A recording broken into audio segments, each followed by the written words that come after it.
Main রাঁধুনি চলে এসছে অনেকক্ষণ আগেই, রান্নাবান্না শুরু হয়ে গেছে তার আগে থেকেই। সে এখন এসে সবটা সামলে নিয়েছে। এখানে এখন চলছে কাতলা মাছ ভাজা, এখানে মাটনের জন্য মশলা করা, এখানে হচ্ছে দিদি বাটা মাছ ভাজলো, এখানে চাটনির জন্য কাজু কিশমিশ ভেজানো।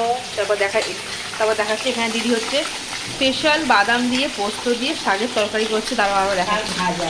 ও আচ্ছা সরি, শাক ভাজা করছে। তারপর এখানে হবে মৌরলা মাছ দিয়ে বেসন দিয়ে কিছু একটা মামনি করবে। এখানে কাতলা মাছ হচ্ছে, আর এখানে দিদি আমার জন্য করবে স্পেশালি দই কাতলা, যেটা 3টে মাছ ম্যারিনেট করে রেখেছে লেবুর রস আর নুন দিয়ে। এখানে দিদি করেছে স্পেশালি চিংড়ি, পটল চিংড়ি কাজু বাদাম চারমগজ দিয়ে করেছে। আর ভাজা টাজাগুলো সব পরে গরম গরম হবে। এখানে আলু, ওখানে পটল করলাগুলো হয়েছে। হ্যাঁ, তারপর আর এদিকে আমার জন্য শুধু দই কাতলা হবে, আর এদিকে সবার জন্য হবে কাতলা মাছের ঝাল পোস্ত দিদি, যার জন্য ভাজা হচ্ছে। আর এই যে আমাদের দিদি মা শাকটা নুন দেওয়া